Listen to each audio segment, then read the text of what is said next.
The 17 News at Sunrise podcast is brought to you by Clinica Sierra Vista. Welcome back to the 17 News at Sunrise podcast, where we share your news on your schedule. Working in the spirit of the Golden Empire, this is 17 News at Sunrise. And good morning here at 5 a.m. Thanks for waking up with us. I'm Maddie Jansen alongside Alex Fisher. New this morning on Sunrise, a nursing home in Bakersfield, notorious for its poor handling of the coronavirus pandemic, may be closing its doors.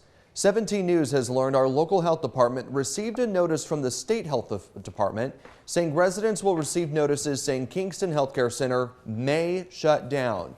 There's no reason given on why the facility may close.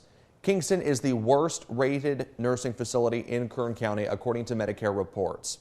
Its overall score is so low, a rating of much below average is too generous. Medicare reports say the facility has a history of persistent poor quality of care. At the beginning of the pandemic, then Public Health Director Matt Constantine said basic disease control measures were not being followed. More than 100 residents tested positive in the 184-bed facility. 19 died. After much scrutiny, the facility did improve after health officials stepped in to save lives. We will continue to update you on this story as soon as we learn more. Now, I spent months at the beginning of the pandemic looking into the failures of Kingston Healthcare Center. I also spoke with residents, including one woman who told me the facility was hell on earth. If you would like to read more of my reports on the nursing facility, just visit our website, kget.com, and search Kingston. And now to the latest update on the coronavirus pandemic here in Kern County. The most recent data from Public Health shows the virus spread slowing. Yesterday, Public Health announced another 970 people have tested positive for COVID-19. We also learned of another death due to the virus. Meantime, our hospitals are still struggling with this surge. 318 people in local hospitals have the virus, and 54 more are fighting for their lives in ICUs. Data shows 90% of the hospitalizations are in people who are unvaccinated. The effort to offer COVID vaccinations to virtually all Americans, including the youngest among us, is in motion. Pfizer confirmed yesterday it will seek emergency use authorization of its vaccine for children 6 months to 5 years who are currently ineligible.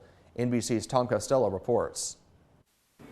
With 3.5 million new pediatric COVID cases in January alone, the potential that shots could be going into very young arms within a month is welcome news for millions of parents. Every day I'm worried about them contracting COVID. I would say that we're very cautious. In Maryland, the Cross family has 3 kids, 2 under the age of 5. As a working parent, I want them vaccinated so that we are not dealing with this child care gap of constantly having to have our kids out of school and daycare. Pfizer requesting emergency FDA authorization for a 2-shot vaccine dose at 1/10 the adult dose for kids 6 months to 5 years, as it continues researching whether a 3rd dose provides even more protection. Children typically receive 16 vaccinations from birth to 18 years, but many parents are hesitant to add another. A new COVID vaccine study finds just 31% of parents say they'd vaccinate kids under 5 right away. 29% will wait to see how other kids react. 26% will not vaccinate their youngest kids. 12% will only do so if the school requires it. Dr. Paul Offit is on the FDA's outside vaccine committee that evaluates safety. We all want to see the data.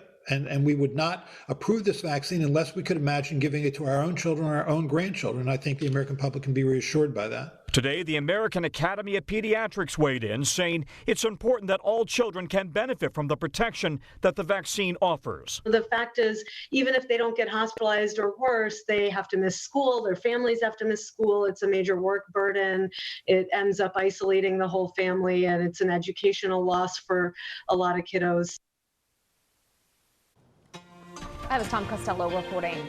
Now to our 17 News follow-up file. A small trailer fire that broke out Monday turned out to be a big loss for the Bakersfield Homeless Center and the hundreds of children they serve every year. Over 2,000 toys were destroyed in the blaze. Many donated by you, our viewers, during our 17 Days of Christmas toy drive. Yeah, a trailer parked next to Instant Mini Storage off State Road in Oildale went up in flames Monday afternoon. The Kern County Fire Department put out the fire, but 5 storage units were destroyed. Noticed that everything inside of our unit was pretty much decimated. Toys we utilize for birthdays, special events. We do a Christmas in July for our kids, and all of those toys, we believe, are completely demolished. Fire officials say they're still looking into what caused the storage unit to go up in flames. And meantime, if you'd like to donate toys to replace those that were lost, you can bring them by our studio in downtown Bakersfield or drop them off at the Bakersfield Homeless Center on East Truxtun Avenue.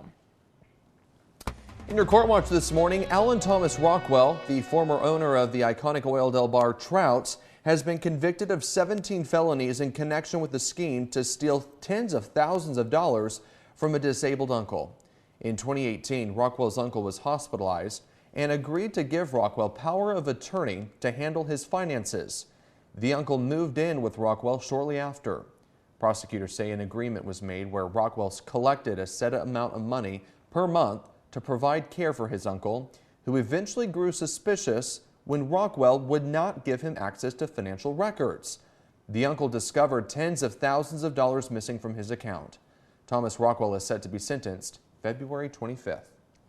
The trial for a man accused of sexually abusing a girl when she was 15 is expected to begin today. Miguel Acosta Castillo Jr. had been scheduled for trial last week, and he's due back in court today. Hundreds of emails were sent out to the public officials and media organizations earlier this month saying the victim, Corey Walton, had been delayed justice due to repeated trial delays. Assistant District Attorney Joseph Kinzel told 17 News the trial has been postponed 12 times at the request of the defense attorney. Castillo is charged with 8 felonies in connection with the alleged abuse. In your 17 Crime Watch this morning, a man and woman arrested after their 1-year-old child was found dead in a Lake Isabella home are out of custody this morning, with investigators saying the case needs more investigation before deciding whether to press charges. 27-year-old Ashley Seffel and 29-year-old Jeffrey Solons were arrested on Saturday on suspicion of felony child endangerment. Deputies had responded to a call of a child not breathing, but by the time they arrived, the sheriff's office says the 1-year-old had already passed away. 5:32 is our time now. President Biden is taking steps toward naming his nominee to the Supreme Court. On Tuesday, the president met with top Democrat and Republican Senate Judiciary Committees in an effort to show bipartisan process moving forward. A tough sell given the deeply divided Senate. NBC's Bree Jackson has more from Washington. Good morning, Maddie. There are now more than a dozen candidates reportedly under consideration. President Biden is reaching out to both Republicans and Democrats with hopes of gaining bipartisan support for whomever he nominates. Nominees and selecting a justice is one of the president's most serious responsibilities. President Biden considering what could be one of his most consequential decisions as president, selecting a Supreme Court nominee. He's promising to seek bipartisan advice. I'm serious when I say it, that I want the advice of the Senate as well as the consent, if we can arrive on who the nominee should be. Potential nominees include federal appeals judge Ketanji Brown Jackson, California Supreme Court Justice Leandra Kruger, and Judge J. Michelle Childs, a federal judge in South Carolina. She has the backing of a key Biden ally, Congressman James Clyburn, and drew praise from Republican Senator Lindsey Graham. Others criticize President Biden's pledge to nominate the first black woman to the Supreme Court. He's saying nobody else, doesn't matter your credentials, doesn't matter your background, doesn't matter who you are. I, Joe Biden, will discriminate based on race. Supporters argue past presidents promised to nominate barrier breakers. I applaud President Biden's commitment to choosing a qualified and a historic nominee. But with a 50-50 split in the Senate, Democrats need moderates like Senator Joe Manchin on board to get a nominee confirmed. So I think Justice Breyer has given his time that he will be departing or retiring, and we should be able to plenty of time to get our job done. The president plans to announce his pick by the end of this month. The White House plans to bring on former Alabama Senator Doug Jones to assist the eventual nominee. Jones will be part of a larger team tasked with Senate introductions as well as confirmation hearing preparations. In Washington, I'm Bree Jackson for 17 News. 2 officers are dead and a suspect is in custody following a shooting yesterday at Bridgewater College in Virginia. 27-year-old Alexander Campbell is facing several charges, including 2 counts of capital murder in connection to the death of campus police officer John Painter and campus safety officer J.J. Jefferson. The officers reportedly approached Campbell yesterday afternoon after receiving a call about a suspicious man on campus. After a brief interaction, officials say he opened fire and took off running. He was later found on an island near campus. Campbell is being held without bond. And UCLA canceled in-person classes yesterday after a former lecturer emailed threats to members of the school community and posted a video online referencing a mass shooting. The suspect, Matthew Christopher Harris, was taken into custody following a standoff in Boulder, Colorado later in the day. According to the LA Times, he posted a video online containing footage from the 2017 mass shooting in Las Vegas and clips from the movie 0 Day, which is based on the mass killing at Columbine High School. Harris also posted an 800-page manifesto titled Death Sentences, dedicated to domestic terrorism. In-person classes at UCLA will resume today. Meanwhile, federal authorities are investigating bomb threats made at more than a dozen historically black colleges and universities, threats that coincide with the start of Black History Month. From Delaware to Florida to Louisiana, more than a dozen bomb threats have been reported at HBCUs. At Howard University, there were bomb threats 2 days in a row this week, the third threat since January 5th. Like many at these institutions, Dr. Techni Ann Dubroy thinks the fact that it's the start of Black History Month is likely no coincidence. A month that usually celebrates the innovation of our community and celebrates the valor of black people has now been tainted because we have such a significant threat against our HBCU community. At the White House, aides say the president is getting regular updates. The FBI says they're working with our law enforcement partners to address any potential threats. 5:37 is your time now, and making headlines around the state. California's first ever Surgeon General, Dr. Nadine Burke-Harris, is stepping down from her position. Dr. Burke-Harris was appointed as Surgeon General in 2019 and has been instrumental in California's response to the pandemic. In a statement, Governor Newsom thanked her for her work regarding equity, mental health, and early childhood development. A replacement has not been named. Meantime, state lawmakers are taking a close look at California's recall process and whether it should be changed. Critics say the recall is very costly, overused, and has recently become weaponized against elected officials at every level of government.